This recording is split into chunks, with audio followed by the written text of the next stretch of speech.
because I've spent 4 weeks with them, and as Mr. Bernard said, they are the stars of the show. But these kids didn't do just plain old PowerPoints or get up here and talk at you. They used different types of technology all summer long. In fact, every student had an iPad. They learned various different apps on iPads, how to create presentation tools, how to create small videos, and how to create extra normals, which I think our audience just has to see that, don't you think? It's hard to explain. But they put all of these things together and combined it with a traditional research project and an oral presentation. So right now, we're going to have the students present their iSearch presentations. So please put your hands together for our transition academy students.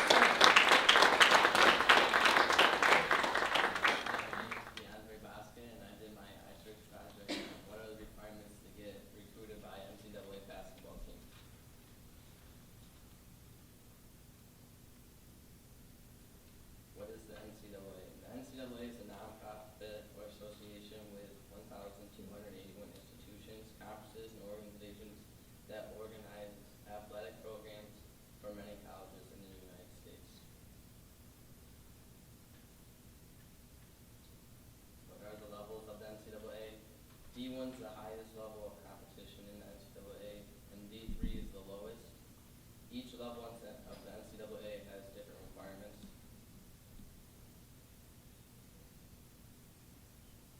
What are the academic requirements? BU is a D1 school, and their academic requirements are: you must graduate high school, complete 16 core classes with a 2.5 GPA, and get a combined SAT score of 820. And I have a video about BU's achievements.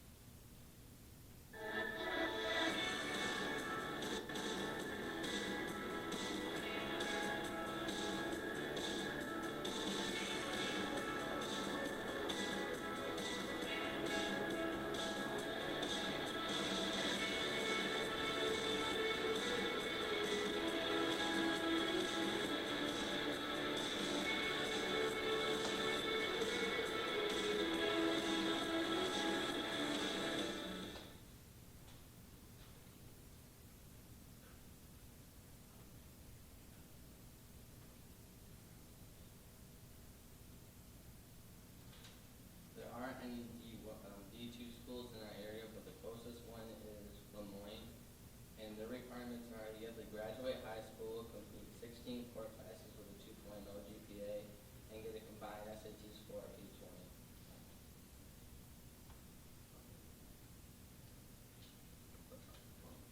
SUNY Portland is a D3 school. D3 schools don't have any requirements, but the coaches come up with their own requirements, and they usually use the D1 and D2 requirements.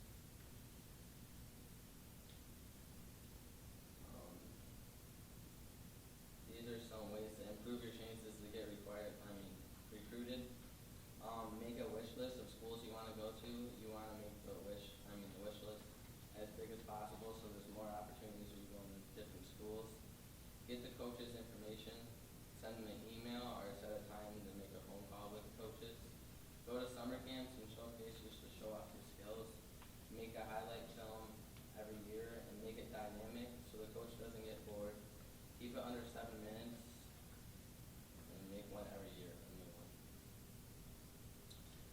I interviewed Andre Hinkie. He played at Binghamton from 1997 to 2001. He played in 3 different divisions when he was there. His first year they played D3, his second year they played D2, and his third year they played D2, and his final year they went to D1. He was recruited in an inner-city all-star game. One of his teammates on his high school team was McDonald's All-American, which brought a lot of attention onto the team. When I get older, I want to get recruited by a D1 basketball team, and I think this project helped me set my goals. Thank you for listening. I hope you learned a lot about the requirements for the NCAA basketball team.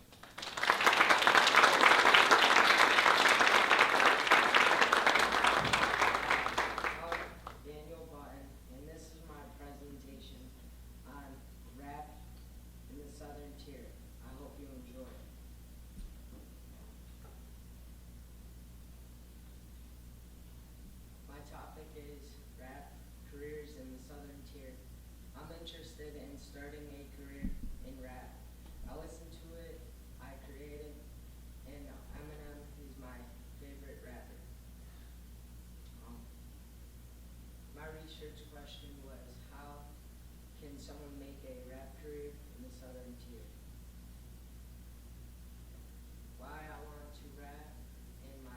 both. I want to rap because it's fun.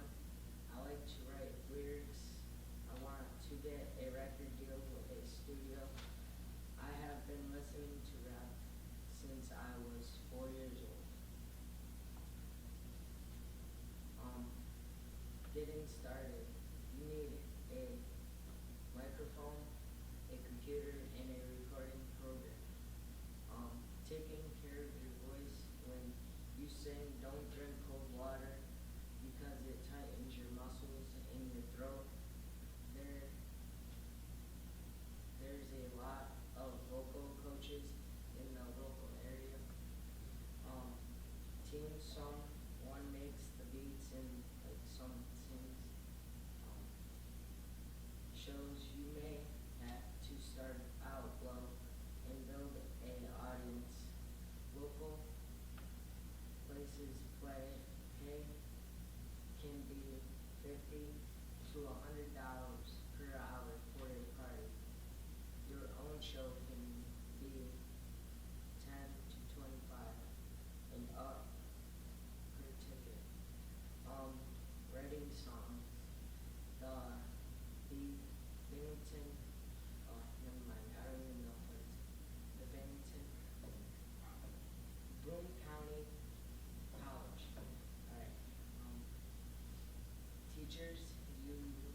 teaches you how to write songs, create demos, make and market your own CDs. Places to sing in the southern tier, the Ponds in Ithaca, New York, proms and local schools, grassroots fest in Ithaca, New York, Speedy Fest, Binghamton, New York. Record in basement audio recording in Binghamton, New York. Local recording studio. Mixing and mastering service are provided to you. Volume adjustment. They will edit any mistakes in your song, and they have songwriting services, and it's $35 an hour. Alright, wrapping it up. Rapping is cool career if you like to rhyme, if you're a good singer, and if you know how to write a good song. There are many options for a rap career in the southern tier. And that's where I got all my information from. So, thank you for listening. I hope you learned a lot about rap careers. I'm Angelina, and I'm here to do an research project on wolves in the southern tier. Enjoy!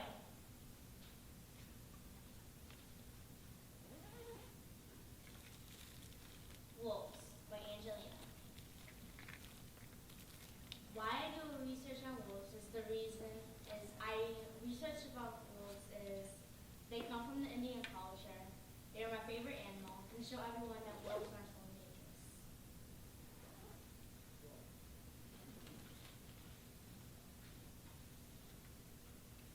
This shows the difference between a gray wolf and a coyote's footprints. If you ever go in the woods and you ever want to know whose tracks, coyotes are smaller than wolves.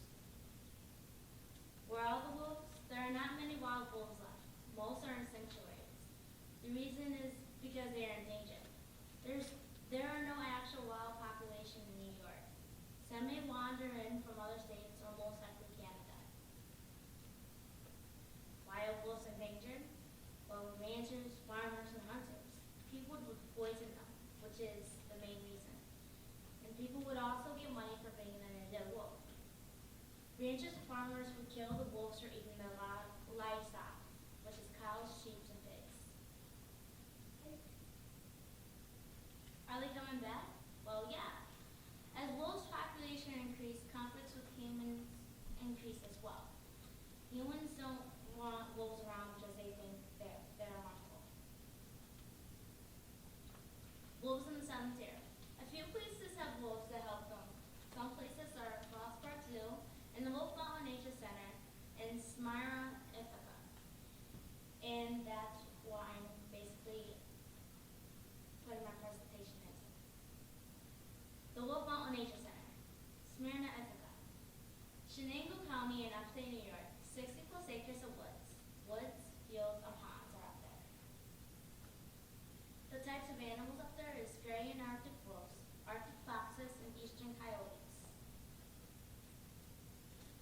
What to expect on a tour?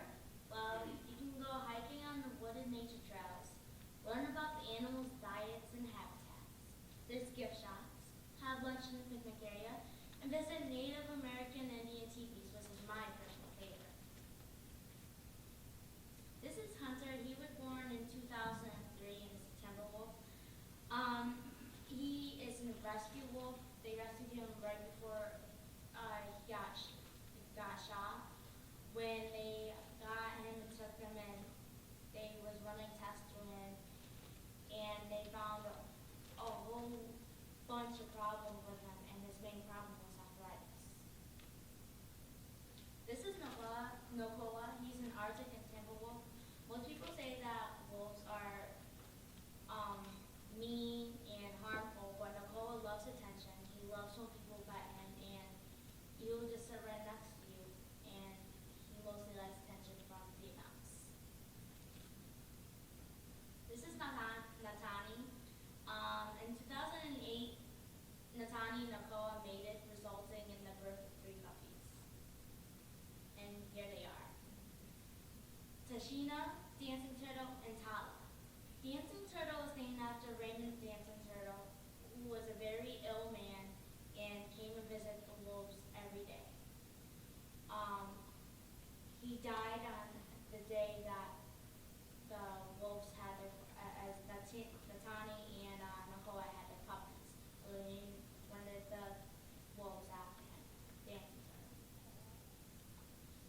This is the visiting hours, Wednesday 11 a.m. through 1 p.m., Saturdays noon through 3 p.m., or 7 p.m. through dark, which is the Howl program. Sundays noon through 4 p.m., and the admission is ages 5 and under is free, ages 6 through 13 is $3, and ages 14 and up is $5. The mission is to have people forget the negative myths, because there are so many myths about wolves, about how harmful they are, and that all they want to do is kill you, and it's not true. Wolves are amazing. They do not support wolves as pets. Their goals is to promote and support the well-being of wolves in the wild. Teach the public that wolves are not dangerous. Give the wolves a home that they can be safe in. The WMNC, which is the Wolf Mountain Nature Center, seems like a great place. I would totally go there to see all of the amazing animals. The main reason is for the wolves, though. Hopefully, all of you realize how amazing the wolves are, for people to take care of them and put their whole life into them. Wolves are wild animals meant to live out their lives of freedom. When human beings interfere in the lives of wild animals, it becomes their responsibility to provide what the animals cannot provide for themselves, a healthy environment in which to live. That's my personal input.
my game and I'm still rising. How can I stop bullying? Don't be a bystander. These are some things I can do to stop bullying. Set a tone and be a role model by treating people the way you want to be treated. Include people that are being excluded.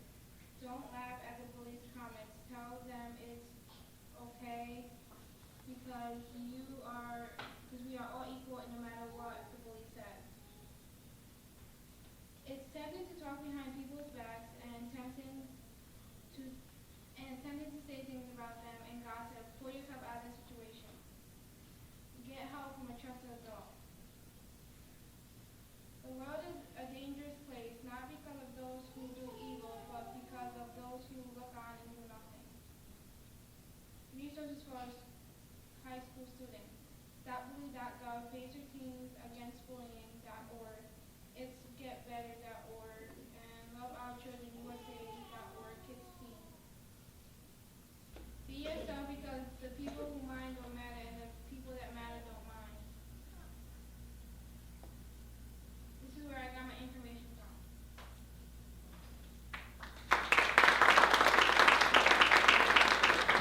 My name is Angelica, and today in this presentation we will learn about pediatric nursing and surgery.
In order to become a registered nurse, you have to graduate from a nursing school at a college or university.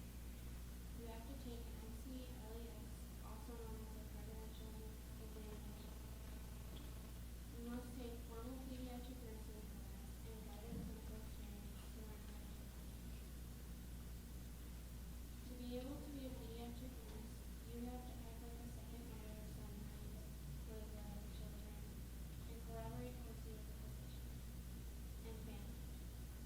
You have to be responsible for the child's care when the doctor isn't. Talk to the families at their level, also the children, and comfort family and children. The nurses have to use their knowledge and skills to care for their kids. Pediatric nurses are very knowledgeable about growth and development health. You have to know about infants' development to the late years and know about family roles and dynamics. Most nurses complete advanced training in pediatrics. You have to like little kids to have this job and have our most encouraging skills. You have to love working with kids every day and have to keep up with the most energetic children. You must show compassion to all kids and recognize knowledge of people. Think fast, respond, and cope with changes in children's conditions. Help families and children adapt to the changes and make everyone feel welcome.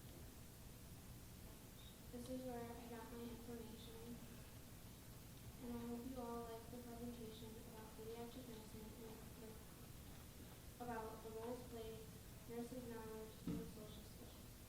I hope you learned something about pediatric nursing and surgery.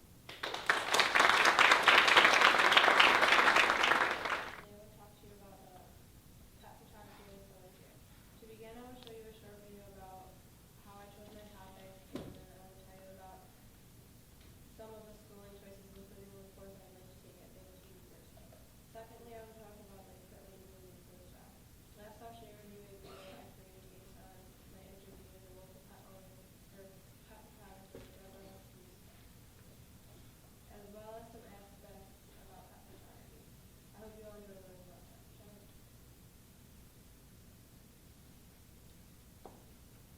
Hello, Sally.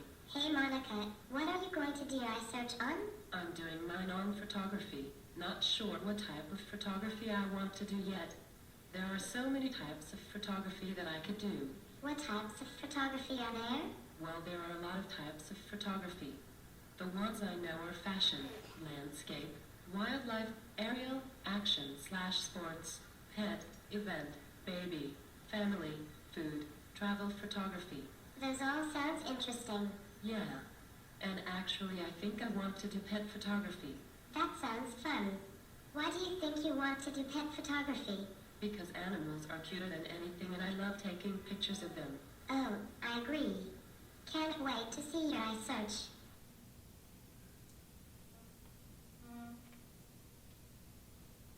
For pet photography, the school you should go to is Binghamton University. They offer 13 accredited courses in digital photography. Pitt College offers a bachelor's degree in cinema photography. Broome Community College offers an associate's degree in communications.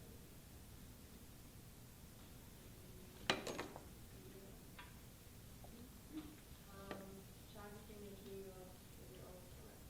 Throughout this course, I will learn about shutter speed, aperture controls, explore composition, and lighting issues. I will take pictures of beautiful landscapes, flowers, trees, and water.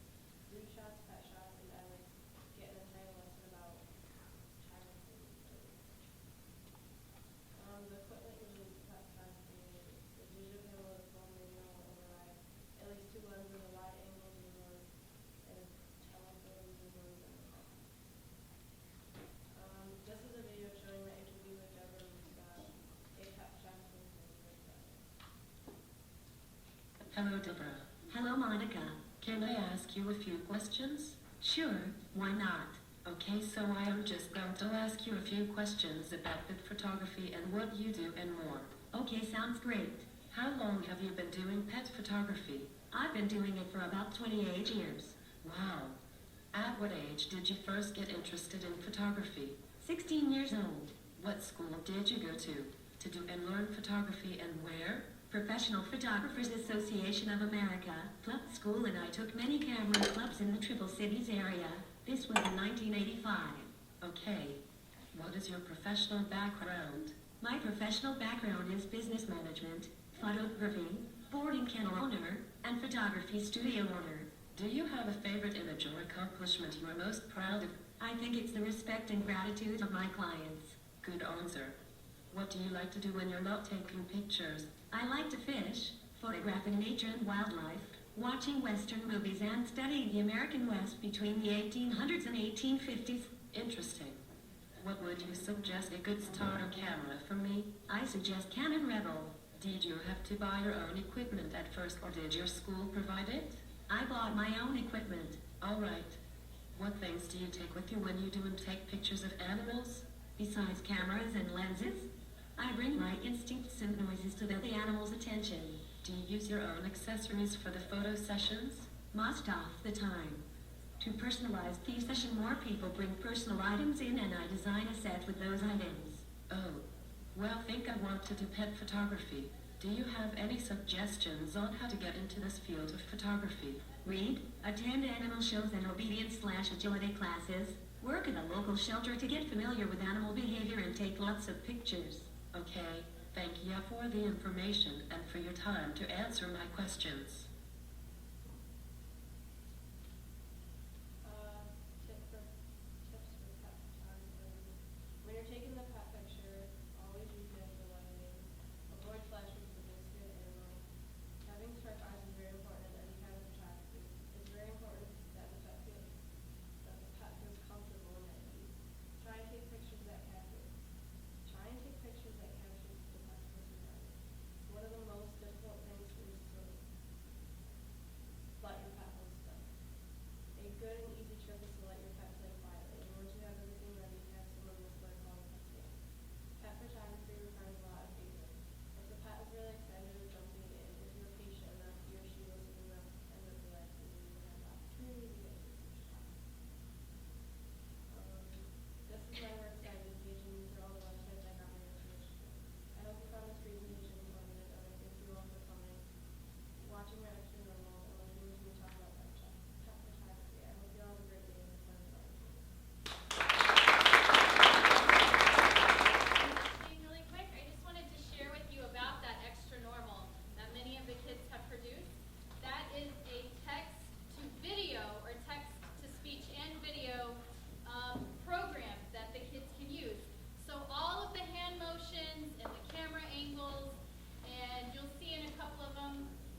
it down to one that I was most interested in, and that was Rodman Edward Sterling.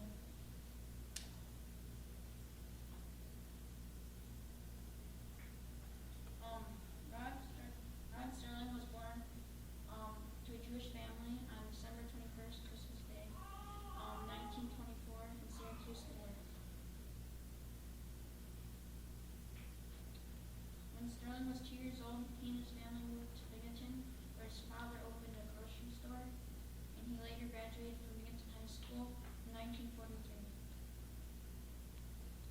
Here's a picture of Rod. He's on the right, went to friends in Binghamton.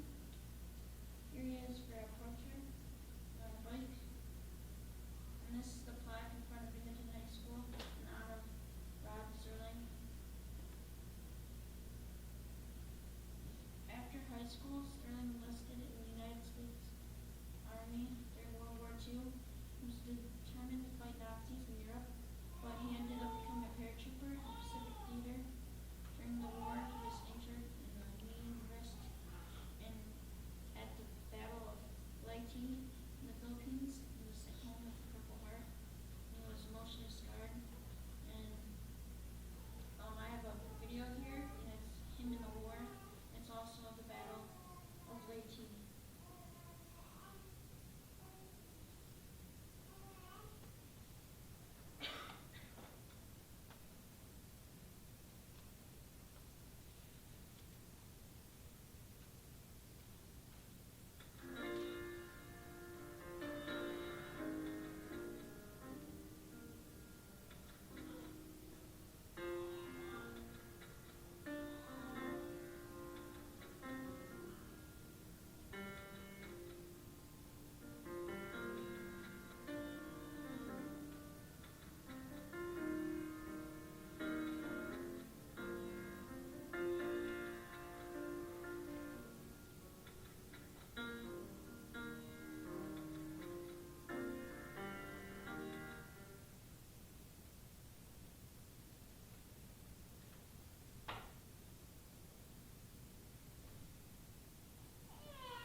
His inspiration was when he returned from the war. He was followed by the loss of his father, who died from a heart attack. His experiences from his loss would serve as his inspiration for his writing, and he would later attend Marquette College in Ohio. And this is the college right here in Ohio. And this is a quote I got, a little saying. I was losing the front.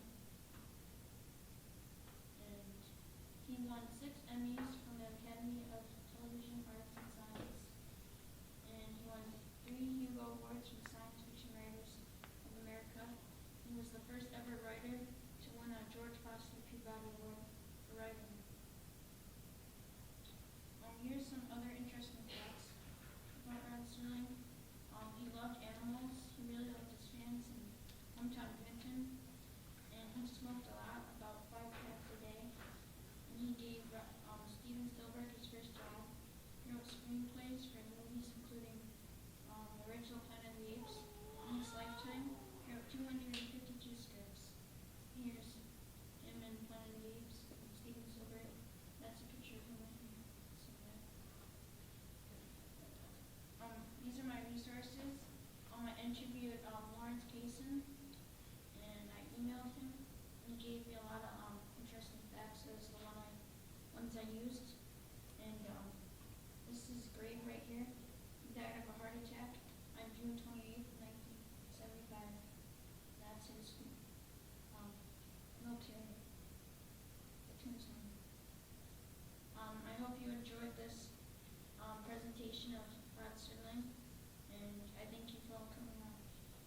Martin is global.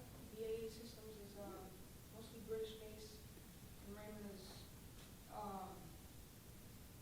local. The job that I found most interesting for me was entry-level mechanical engineering position for Lockheed Martin. The job is called Mission Systems and Training Division. What they do is hardware product engineering, and you need they have computer-aided design and composite materials design.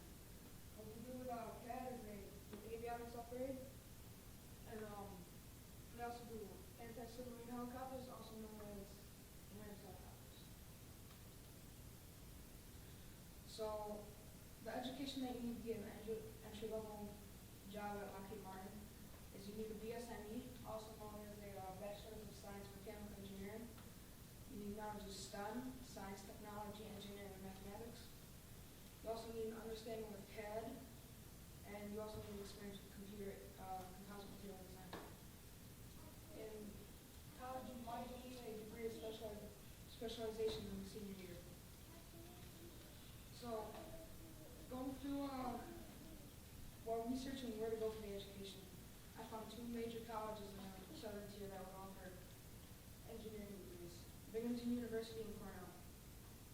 But these colleges both have very different tuitions.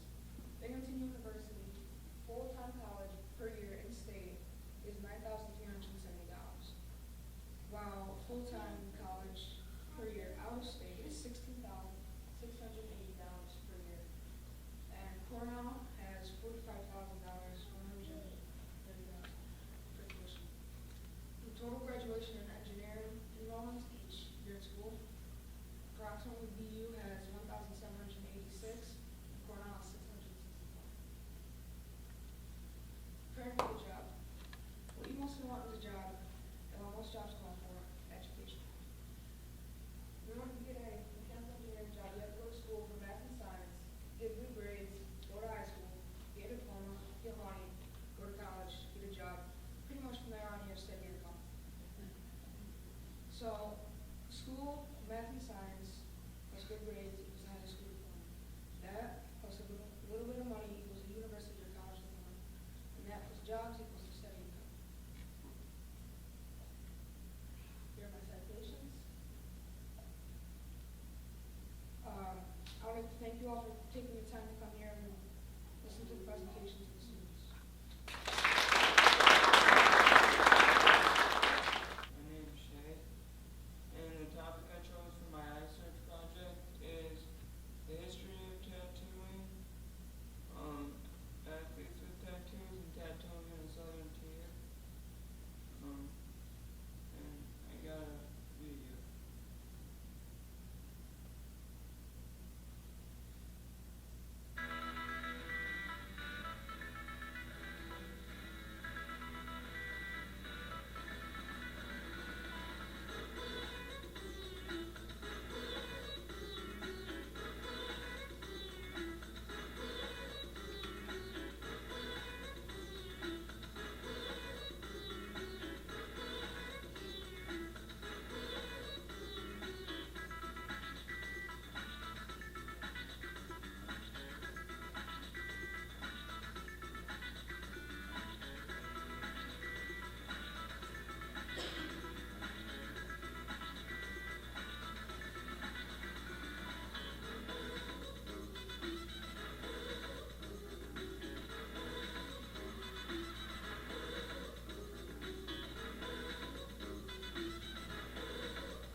teachers.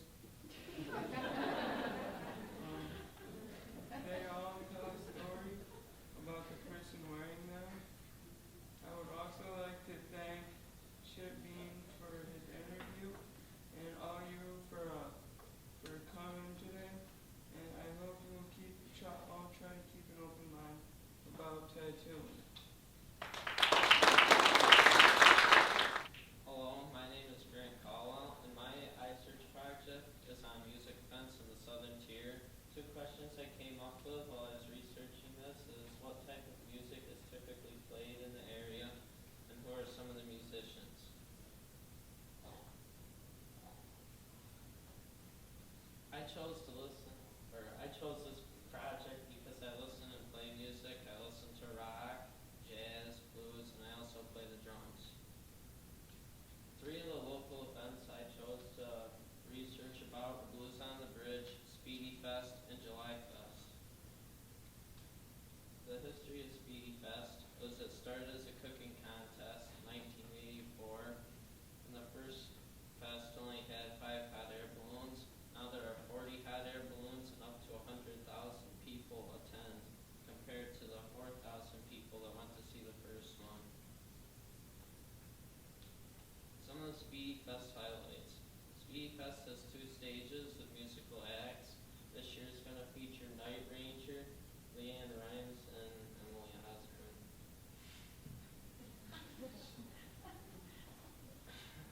It is $20 to $25 for admission buttons. As it gets closer to the Speedy Fest, it goes up from 20 to 25. And the admission buttons, well, it's free to get in, but you need the admission buttons to see like the musical acts. And then July Fest. It's located on Court Street in Binghamton. Has crafts, food, and music. This year marked the 51st annual Summer Bash. It had 33 artists, 35 crafts, and food vendors. Now for the musical acts of July Fest. July Fest mostly features jazz artists, but also has a few other types of music. 2 bands that are there, or I'll tell you about some. The Alpha Brass Band and the Binghamton High School Juice Blender Steel Band. And then Blues on the Bridge, which is on September 8th, 2013 this year, and it hasn't passed, so if you want to go to it, you can still go to it. This year's going to be the 12th annual concert. It's held on the Washington Street Bridge in Binghamton. Besides music, it features live Aikido demonstrations or martial arts. So if you want to go there for free, you can get beat up for free.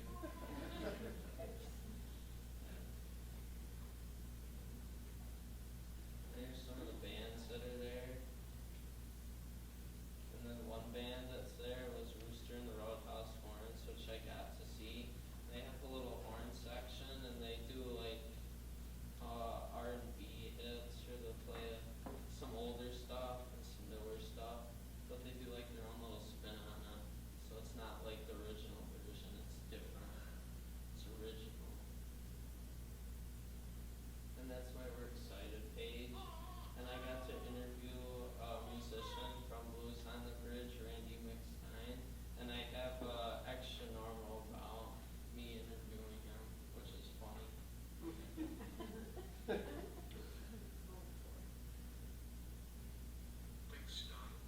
name is Grant Colwell, and I was hoping I could ask you some questions about your music. Sure, Grant. How did you hear about me? Well, I heard you are married to Michelle. I mean Mrs. Gurlick. I mean Mrs. McStein. Sure am. What is it like to play at the Blues on the Bridge Festival? It is a great festival and a lot of people show up. I watched it grow into a nice local community event. Did you volunteer or did you get contacted to play? A combination of both. A lot of bands play it, so I called to see if they need help or they will contact me and ask me to play. Did you use your own equipment or did you use equipment that was provided? There is equipment that was provided, but I choose to use my own. Thank you, Mr. McStein, for letting me interview you. You are welcome, Grant. But I must ask, why the Santa suit in July? Because Mr. Whitcomb made me.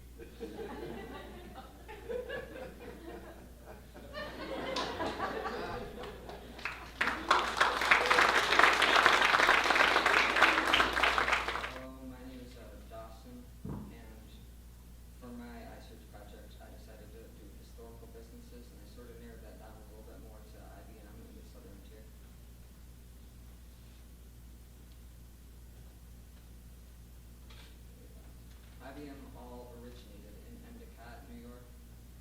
So it was a local business for a while. That is the first ever building created by IBM. It was named Bundy Manufacturing. In 1924, 4 companies combined to create IBM. The companies were International Time Recording Company, Tabulating Machine Company, Computing Scale Company, and Bundy Time Recording. In the early 1900s, clocks were actually called time recorders. So the 2 pictures on the right were time recorders at that time. And at the lower left is an old-time scale, and the top left is a tabulating machine, which were popular with the census, so they could count population.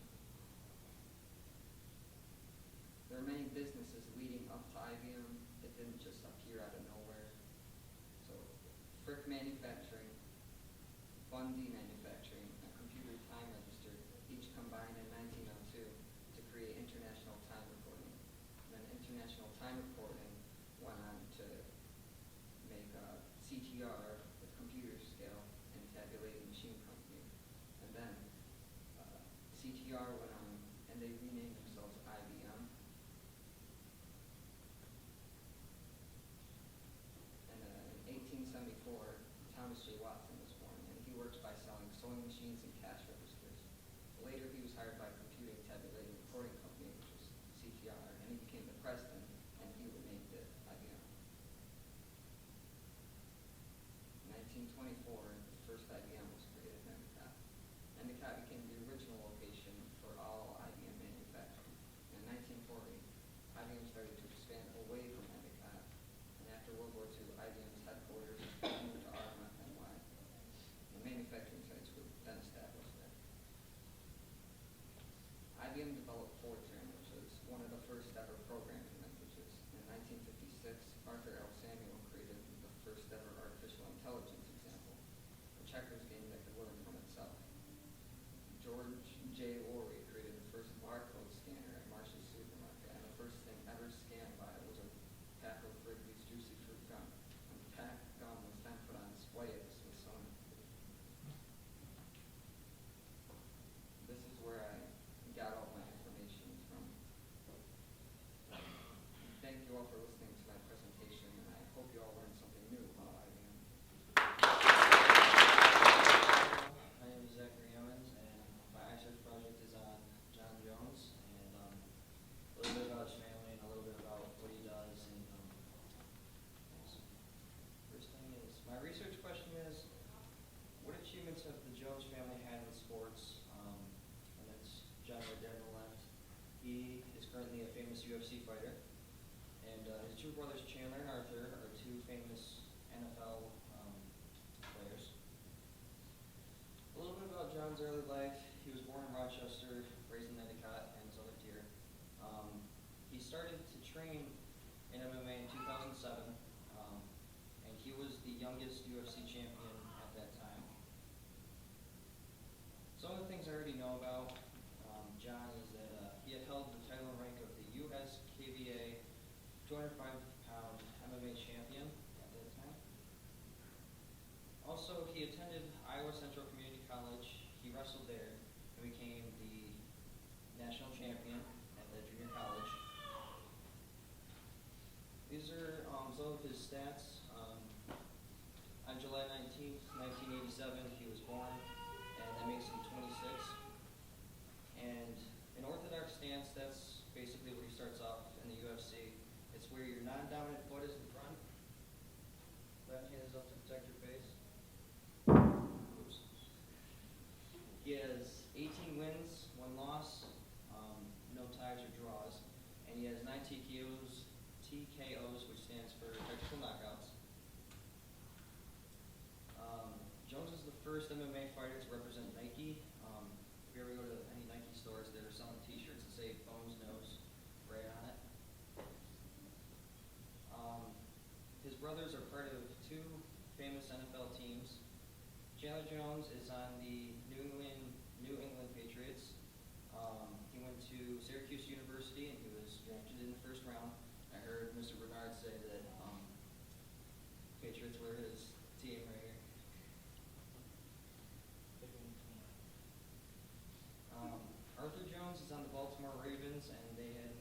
previous Super Bowl.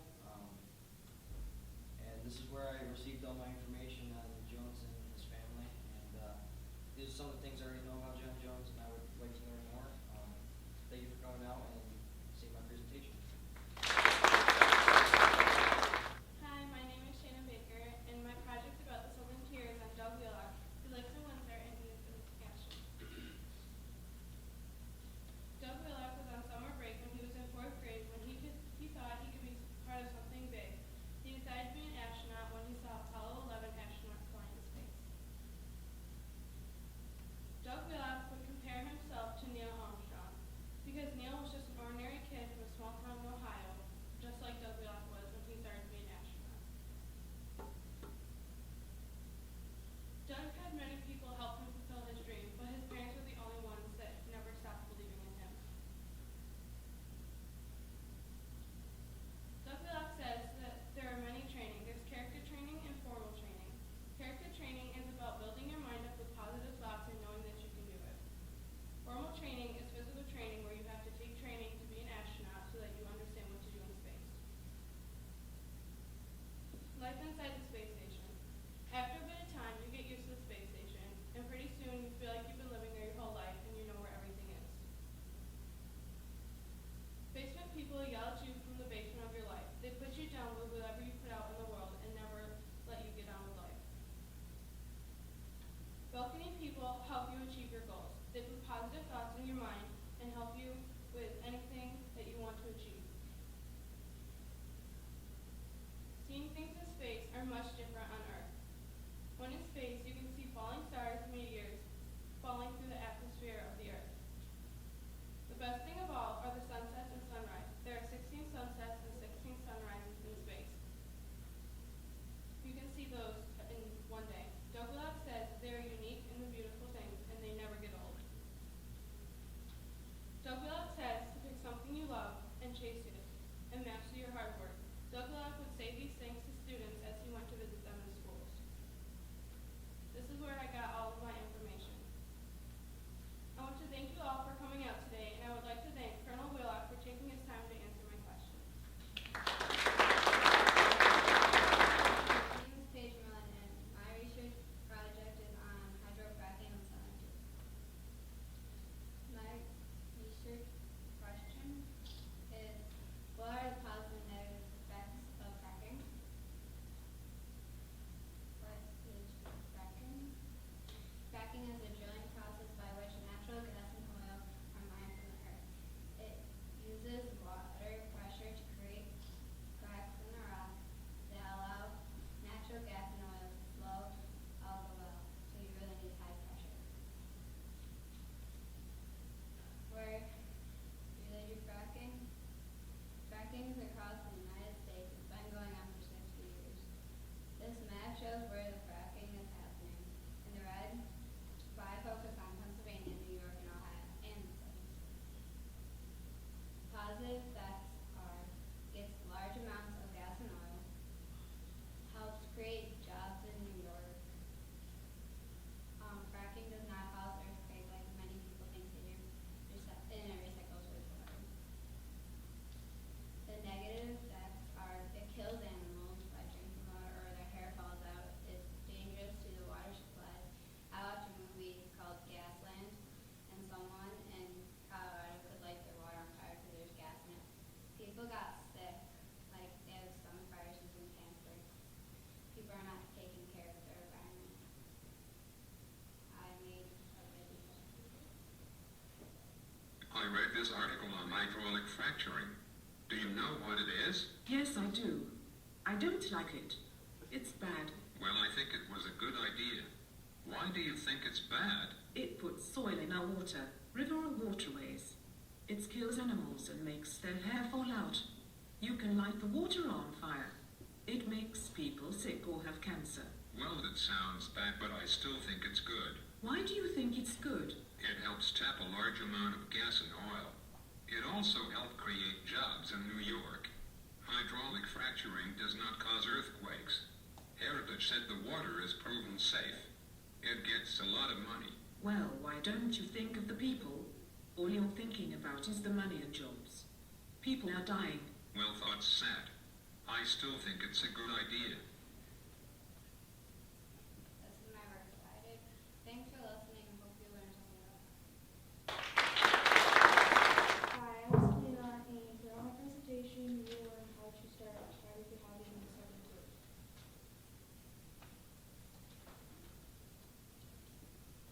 What you need for photography. To start a photography hobby, you need a tripod, camera bag, and a simple camera. The more pictures you take, the more you'll know when it's time to upgrade.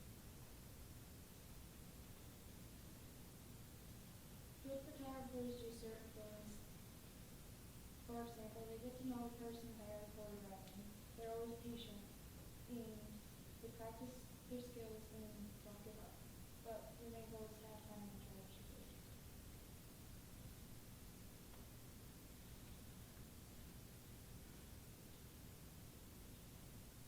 At BCC Continuing Education, they have free courses for amateur photographers for anyone who would like to do these courses. There's digital photography, photographing in nature and landscape, and photography places. Two Rivers Photography Club is a club for amateur photographers in Bennington, New York. There are many activities for photographers that join the club. For example, there's competitions, photo field trips, and a trip to NYC for a photo. Clubs meeting are on the second and fourth Friday of every month, September through May, held at the first conversational construction group. This is not extra normal. I introduced extra normal is where you can put a text into a movie.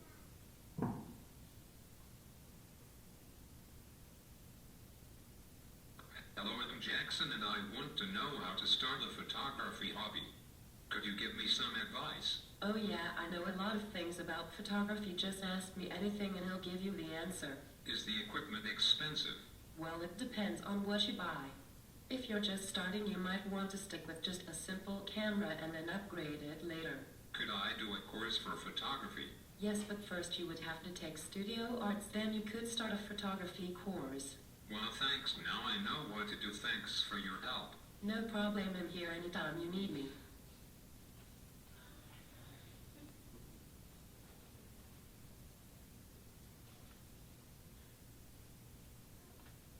This is where I got all my information from.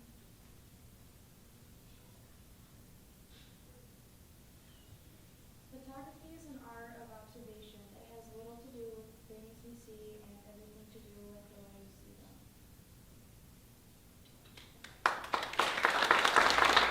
My name's Matt. I did my ISIS project on BMXing in the Southern Tier. I'm going to tell you a little bit about it. BMX in the Southern Tier. What is a BMX bike? A BMX bike is smaller than a mountain bike. It's like 20 inches. There's two types of BMX. There's motocross and freestyle.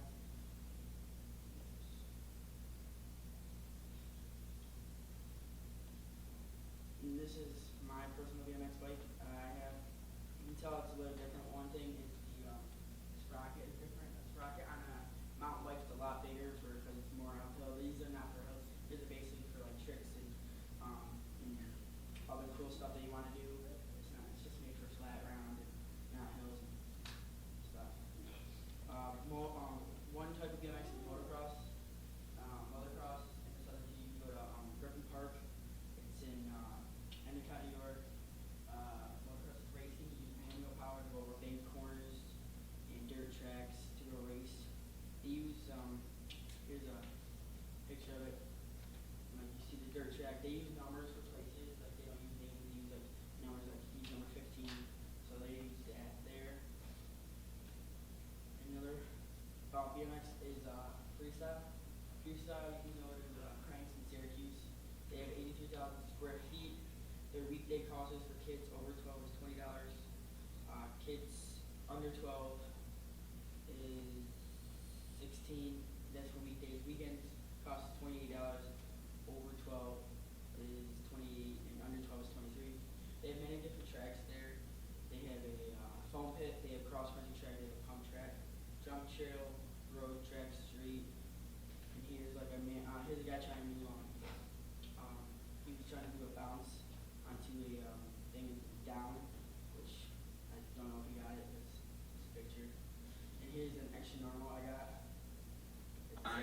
you about BMX motocross at Griffin Park, and I've told you about BMX freestyle at Cranks in Syracuse. Now I'm going to tell you about where I go freestyle at Sherry Lindsay Park behind Kmart on State Street. It is a BMX course. The course is an average size. They have a bowl to drop in. They also have a couple of average sized jumps. The jumps there are good for beginners like me. There is also a big circular track for beginners if you don't want to go into the bowl. If you have pegs on your bike, there are ramps to use too. The skateboarders mostly use the ramps though. You might like the atmosphere at the park. There is a lot of cool graffiti. The people are friendly too.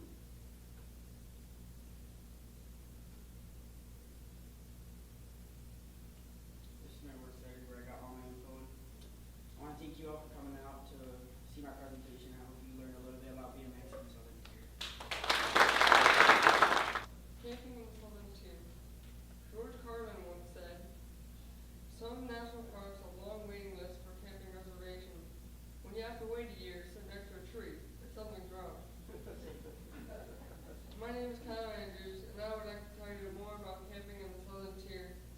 First of all, a good camper will need to know what you need to go camping. In addition, camping in Finger Lakes is very fun, especially in Watkins Glen and near Cuba Lake.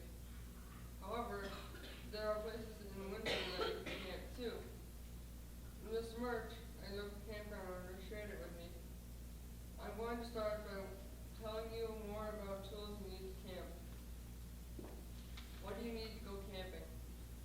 If you want to camp, you will need to bring a few supplies, like an axe to split the wood, matches to burn the wood, and saw to cut the wood.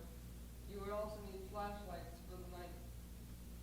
You would need non-refrigerated food because there is no electricity.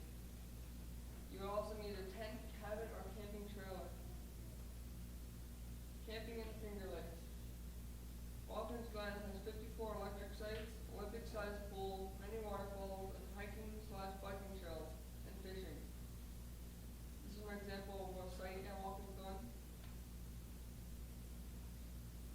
Cuba Lake has many varieties of fish, boat launch, playground, and lake swimming. That's the lake.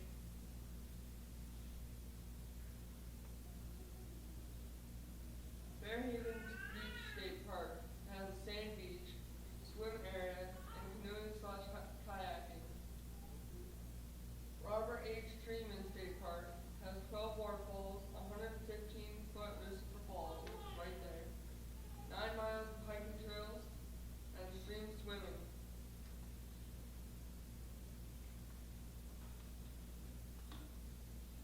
This is my extra normal. An extra normal brings text to a movie. You can change like the backgrounds, the characters, and the movements. Here it is. Hi. My interview with Mrs. Murch was not as scary as I thought. She is very nice. Yes, she is a great person. What was the interview about, Jeff? It was about camping. I might not look like a camping kind of person, but I love to camp. Oh, really? I don't believe you. Where are you going to camp? I am really going to camp, and is at Forest Lake Campground. What's Forest Lake Campground? Where is it? I have never heard of this campsite. How can you not know what the Forest Lake Campground is? I don't know. Let's see. I don't camp. It is owned by Bardwich. On the lake sites are $38, and off the lake it's $35 per night. The campground is near a lake, but it's not big. Once you get up on skis, you will already be at the end of the lake. The address is at 574 Ostrander Road in Windsor. They have a lot of social activities at the camp. For example, they have potluck dinners, bingo, a lot of food, fishing, and swimming. They even had a perch derby, and sometimes small bands come to the camp. Are there other camp owners for her if she needs help? Yes, and near her too. If I was ever going to go camping, which am not, what do I need to camp here? A tent, RVs, or a bigger camper. The campground is open May 1st to October 15th. Forest Lake Campground sounds really fun. I changed my mind. I'm going to go camping at Forest Glade Campground for my first time. Good for you. I'll go too.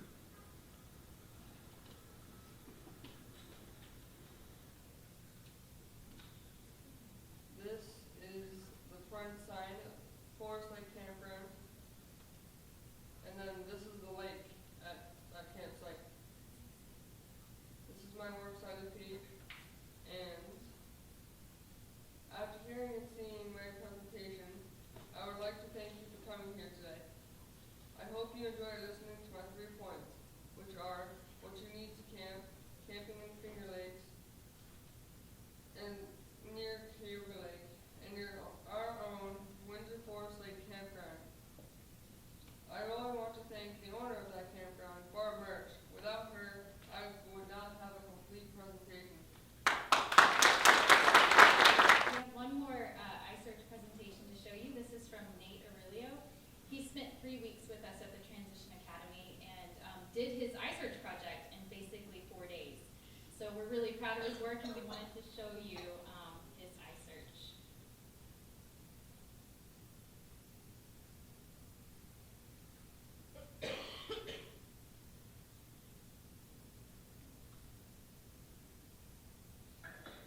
For my research project, I did talk about wrestling, and I wanted to know what makes it exciting here.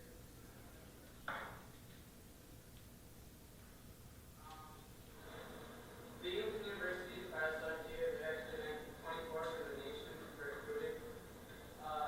That guy there on the screen went to Phoenix, New York.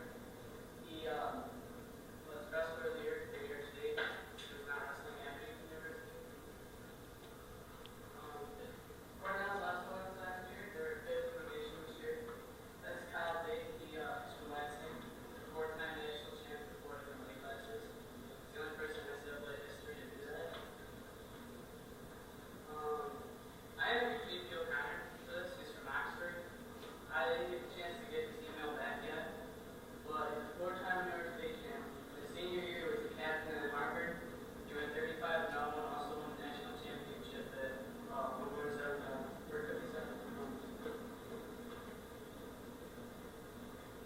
At Colton Perry, he wrestles for Windsor University. He went to Windsor High School and graduated just a couple years ago. Troy Nickerson's from Shanklin Forest. He's a 5-time state champ and also NCAA champion. He wrestled at Peter Palm. He's from Johnson City. He wrestled at Ohio State. He's a 1-time New York State champion. Donnie Vincent from Whitney Point. He wrestles for Brigham University.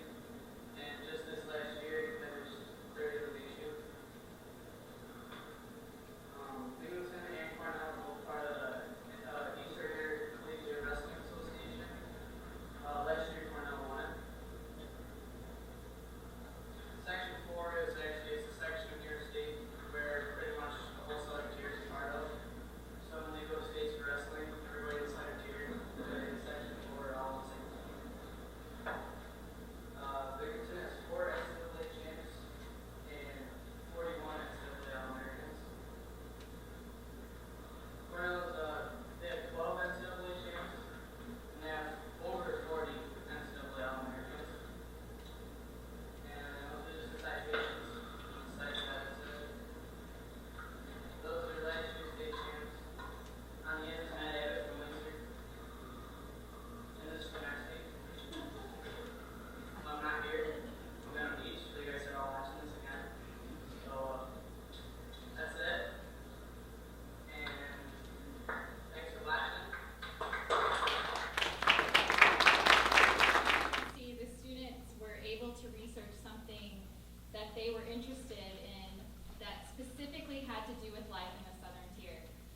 Their teachers spent a good deal of time helping them brainstorm ideas. So each of the topics that the students came up with, that was something that they were personally interested in, but more importantly had something to do within their community, within the southern tier. So hopefully you enjoyed their presentations. We're all very, very proud of them. So please, one more time, if you give them a